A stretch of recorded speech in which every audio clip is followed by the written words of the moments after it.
ළමයි ඔයාලට අදත් මං ආවා ඔයාලට මගේ කතාවක් බෙදා ගන්න. අද කතාව බලන්න කලින් චතු නිමේෂා මගේ YouTube channel subscribe කරන්න අමතක කරන්න එපා. මගේ නම චතු. මගේ වයස 34. ලන්ඩන්ලා ඉන්නේ. මගේ මහත්තයා ඉන්නේ ඩුබායි වල. ඒ හොඳ ජොබ් එකක් කරනවා. ඉතින් එයා ලංකාවට එන්නේ අවුරුද්දකට එක සැරයයි. ඔයාලට කියන්න මතකුණානේ මම ඉන්නේ මීගමේ. මට ලස්සන බබෙක් ඉන්නවා. ඉතින් මහත්තයා නැති නිසා තාම එක බබයි ඉන්නේ මට. මං ගැන කියනවා නම් මම තල්ලු කෙල්ලෙක්. මම සුම්බ ඩාන්ස් කරනවා. හැමදාම ඉතින් මගේ ඇඟ හොඳ ගානට තියෙනවා. කෙට්ටුත් නෑ, මහතත් නෑ. පිටුපස්ස එහෙම රවුමට තියෙනවා. හිප් එක එහෙම ගොඩක් ලොකුයි ඩාන්ස් කරන නිසා. ඉතින් දවසක් මගේ කොල්ලා ස්කූල් යවලා මම ගේ මොප් කරලා දාන්න හිතුවා. මගේ ගෙදර කාලෙකින් මොප් කරේ නැති නිසා. කොල්ලත් නැති නිසා එයා ස්කූල් ගියපු නිසා මම හිමීට ගිය අස් කළා. ගෙදරට ඉඳී දන්නවනේ ඉතින් මම ඇඳන් හිටියේ ටිකක් කොට ෆ්‍රොක් එකක්. සුදු කළු ඉරි තියෙන කොටින්ම කියනවා නම් මගේ රෑ ඇඳුම. ඉතින් අහල පහල පිළිමින් නැති නිසා එහෙම මම වැඩ කරනවා. ඒක පුරුද්දට ගිහිල්ලා. ඉතින් මම 8ට විතර පටන් අරගෙන මම පුටුමේ සයින් කරලා අස්පස් කරලා අතු ගහගා ඉතින් අපේ හබීගේ අයියා ආවා. අපේ ගෙදර ඇවිල්ලා වාඩි වෙලා හිටියා. ඉතින් මම වැඩ කරන දිහා බලාගෙන මමත් ඔහේ කයිය ගගා මගේ වැඩ කළා. අයියයි ගෙදර තියෙන්නේ අපි ඉන්න ගෙදරට ටිකක් එහා පැත්තට වෙන්න. එයාගේ නෝනා නැති වුණා ඇක්සිඩන්ට් එකක් වෙලා. ඉතින් අයියා ඉන්නේ එයාගේ දරුවෝ දෙන්නත් එක්ක. ඉතින් එයා වැඩ කරන්නේ ටෙලිකොම් එකේ. සල්ලි නම් තියනවා හොඳට මිනිහට. වැඩි වැඩක් කරන්නේත් නැහැ. කොහේ හරි බ්‍රේක් ඩවුන් එකක් ගියාම වැඩ කරන අය එකක් ගිහලා හදන එක තමයි එයාගේ ඩියුටි එක. එයා ගැන කියනවා නම් ටිකක් හෙට්ටුයි උසයි කළුයි. පමණක් දවසට මම එහෙ ගෙදර ගියාම මිනිහ සරම ඇඳන් ඉන්නවා.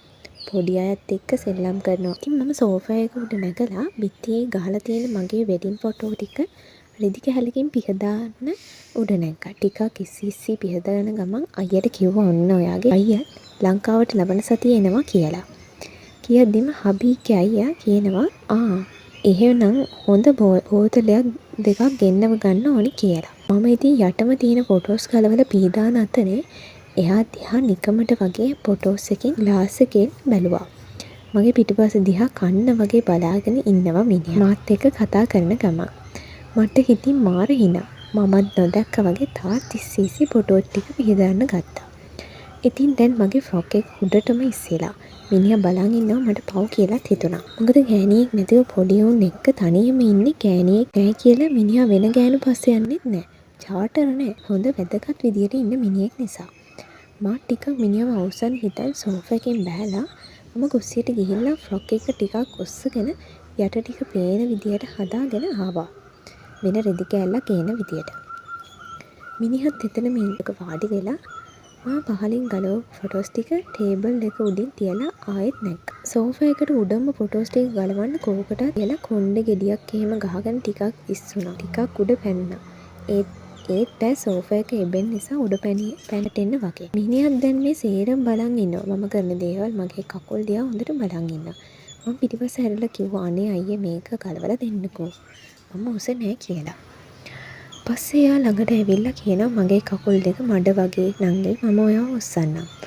ඔයා ඉක්මනට ෆොටෝ ටික ගලවන්න කියලා.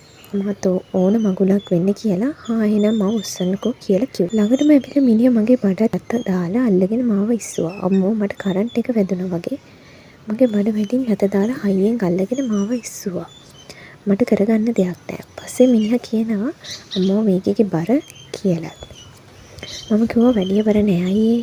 කිලෝ 60යි. ෆොටෝ එක උඩින් පියද දමගෙන හිටියා. ළඟ ඉක්මන් කරන්න ගොඩක් වෙලා උස්සන් ඉන්න බෑ. ඔයාව කියලා.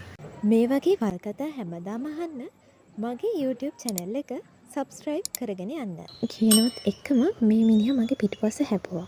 කටින් මට ඒක හොඳටම දැනුණා. මම කකුල් දෙකෙන් දඟලගෙන ගත්තා. මිනිහා එකපාරට මාව ඇත්තරියා. මම මිනිහාගෙන් ඇඟේ ඇතිරීගෙන සෝෆා එක උඩට වැටුණා. ඊය වල්ල ගන්න හදත් උගේ සරමත් කැසේ දිහිලා සරම කඩන් වැටුණා. අම්මෝ මට දෙයියෝ දැක්ක වගේ තරු විසි වුණා. සරම විතරක් ඇඳන් ඉඳලා තියෙන්නේ. මම සෝෆා එක උඩට වැටුණ විතරයි මගේ ෆ්‍රොක් එකත් මිනිහාගේ ඇඟේ වැදීගෙන ආපු නිසා ඒකත් ඉස්සිලා. මගෙත් එළියේ මම සෝෆා එක උඩ මිනිහා බිම සරම ටක් ගාලා උස්සගෙන උඩට පාත් වෙලා මට මාර හිනා. මම හයියෙන් බක ගාලා hina වුණා. මිනිහා කියනවා "ඔයාට hina නේද?" කියලා. මම උඩ පේන්නත් එක්කම කකුල් දෙක හොඳට බලල් කරලා අම්මෝ මගේ කකුලටත් මොකක්ද වුණා වගේ කියාගෙන ෆ්‍රොක් එක ටිකක් පහළට ඇදලා කකුල් දෙක පිළික ගත්තා. මිනිහා හොඳට බලන් හිටියා.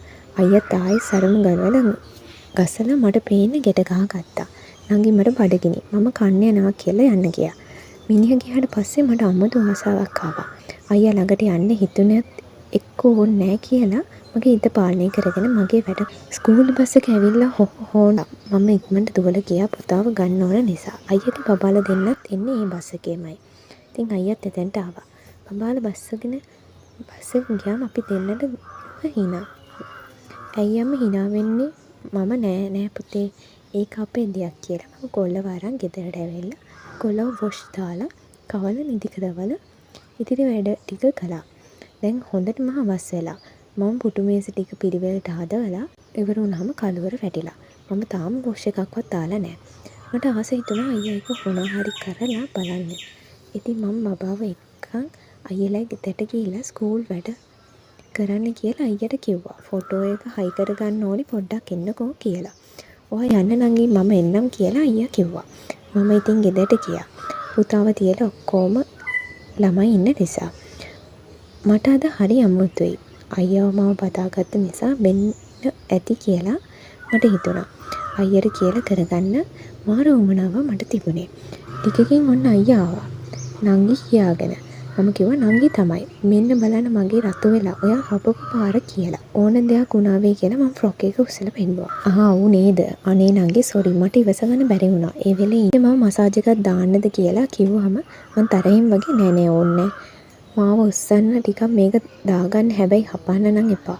වෙන ඕන දෙයක් කියලා මම තරහින් වගේ කියලා සෝෆා එකට නැග්ගා. බඩ මෙදින් අත දාගෙන මාව ඉස්සුවා. උස්සලා ටිකකින් මිනිහගේ එක අතකින් මගේ බඩෙන් අරත්තකින් බදාගෙන මොකක් හරි කළා.